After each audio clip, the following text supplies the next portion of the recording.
स्वागत है आपका YouTube channel learn and share with Sharma पर। आज हम सीखेंगे पास्ट इंडेफिनिट टेंस के नेगेटिव सेंटेंस। इससे पहले वीडियो में मैं आपको पास्ट इंडेफिनिट के पॉजिटिव सेंटेंसों को सिखा चुका हूं। आइए समझते हैं पास्ट इंडेफिनिट जो टेंस होता है उसकी पहचान क्या होती है। सबसे पहले हम पास्ट इंडेफिनिट की पहचान समझेंगे, यानी पास्ट इंडेफिनिट के कौन से वाक्य होते हैं। वैसे तो मैंने आपको पहली वीडियो में बता दिया, लेकिन फिर भी आज एक बार रिपीट करते हैं। ऐसे वाक्य जिनमें ता था, ती थी, ते थे या आ, ई, ए, ये या हो, तो वो पास्ट इंडेफिनिट के सेंटेंस होते हैं। जैसे मोहन ने खाना खाया, सीता ने पुस्तक पढ़ी, तुम गांव जाते थे। इस तरीके के वाक्य जो होते हैं वो पास्ट इंडेफिनिट में होते हैं। आइए अब समझते हैं नेगेटिव, यानी ये पॉजिटिव वाक्य थे। नेगेटिव का मतलब होता है जिसमें नहीं प्रयोग हुए, जैसे कि राम स्कूल नहीं जाता था, मोहन गाना नहीं गाता था। ऐसे वाक्यों को हम पास्ट इंडेफिनिट के नेगेटिव सेंटेंस कहते हैं। तो हम पास्ट इंडेफिनिट के जो नेगेटिव सेंटेंस होते हैं उनको किस तरीके से बनाएंगे। यदि वाक्य में नहीं आए तो नहीं की अंग्रेजी कर्ता के बाद डिड नॉट लगा देते हैं तथा क्रिया की फर्स्ट फॉर्म का प्रयोग करते हैं।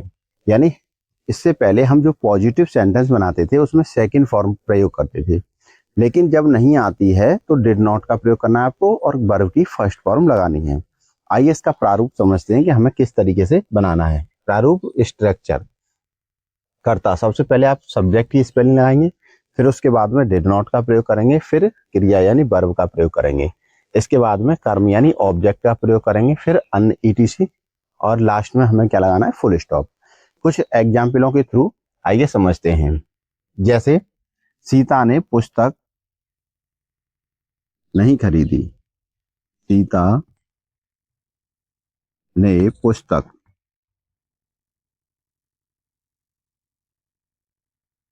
नहीं खरीदी। तो इस वाक्य को अगर देखें हम तो ई आ रहा है, यानी पास्ट इंडेफिनिट का वाक्य है और यह नेगेटिव है, नहीं आ रहा है। तो इसे हम इस नेम से बनाएंगे, यानी सबसे पहले आपको कर्ता सब्जेक्ट की स्पेलिंग आनी है सीता, फिर इसके बाद में हमें डिड नॉट का प्रयोग करना है, सीता डिड नॉट। अब जो खरीदना की है वो फर्स्ट फॉर्म यूज की जाएगी। यहाँ पर खरीदना की फर्स्ट फॉर्म क्या है, बाई, क्या खरीदी, पुस्तक, तो द बुक, और लास्ट में हम फुल स्टॉप लगा देंगे। जैसे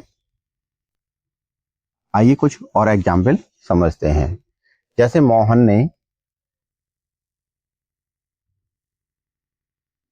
ने अपने पिता को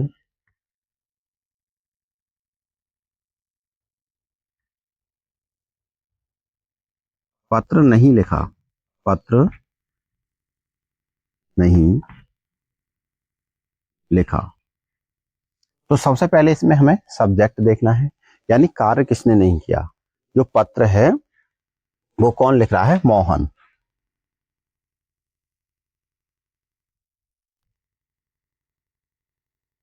मोहन। तो यहां पर हम सबसे पहले मोहन की स्पेलिंग लगाएंगे, फिर इसके बाद में हमें क्या लगाना है, डिड नॉट, और डिड नॉट के बाद क्या लगाना है, क्रिया की फर्स्ट फॉर्म। लिखना की जो फर्स्ट फॉर्म होती है राइट। अब हमने क्या लिखा, पत्र, यानी राइट अ लेटर। अब किसको लिखा है, अपने पिता को। तो मोहन लड़का है तो लड़के के साथ क्या लगाते हैं, टू, हिज, हिज का प्रयोग करते हैं, हिज फादर। इस तरीके से सेंटेंस को बनाएंगे। अगर सेंटेंस दिया है कि राधा ने हिंदी नहीं पढ़ाई,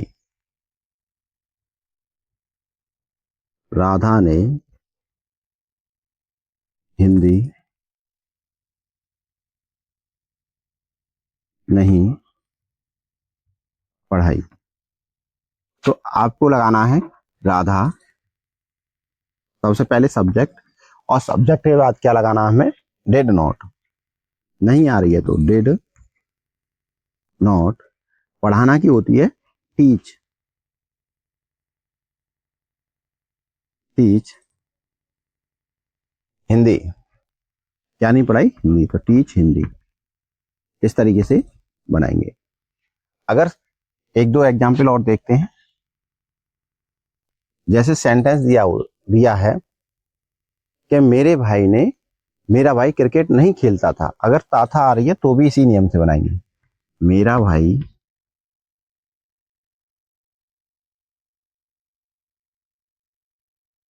क्रिकेट नहीं खेलता था, तो सबसे पहले हमें सब्जेक्ट यानी कार्य कौन कर रहा है, मेरा भाई, तो माई ब्रदर, और इसके बाद हमें नहीं की स्पेलिंग लगानी है, क्या लगाना है, डिड नॉट, खेलना की स्पेलिंग होती है प्ले, थर्ड फॉर्म नहीं लगेगी या सेकंड फॉर्म नहीं लगेगी, फर्स्ट फॉर्म का यूज करना है, प्ले क्रिकेट, लास्ट में फुल स्टॉप। इस तरीके से हमें सेंटेंस को बनाना है। एक सेंटेंस और देखते हैं, जैसे सेंटेंस दिया है मैं बाजार नहीं जाता, हाँ, तो सबसे पहले सब्जेक्ट यानी आई, और आई के साथ क्या लगाना है आपको, डिड नॉट। यहाँ पर आपको एक चीज नोटिस करनी है कि मैंने जो सब्जेक्ट दे रखे हैं, यानी चाहे सिंगुलर हो या प्लूरल हो, ऑल सब्जेक्ट सभी के साथ में आपको डिड का प्रयोग करना है। ये नहीं है कि सिंगुलर दे रखा है तो आपको दूसरी हेल्पिंग वर्ब लगानी है, नहीं, ऑल सब्जेक्ट जो दे रखे होते हैं, चाहे सिंगुलर हो, चाहे प्लूरल हो, चाहे आई हो, चाहे वी हो, कुछ भी दे रखा हो, सबके साथ में आप डिड नॉट का ही प्रयोग करेंगे। तो I did not go to market, अगर यहाँ पर सब्जेक्ट हम दे रखा होता तो भी हमें डिड नॉट का ही प्रयोग करना है। जैसे सेंटेंस लिखा होता कि हम अपना पाठ याद नहीं करते थे,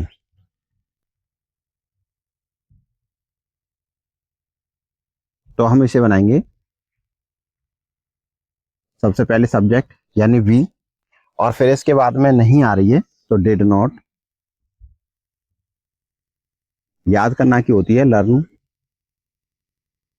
अब अपना पार्ट की क्या लगाएंगे, हम के साथ में आवर लगाते हैं, आवर लेसन,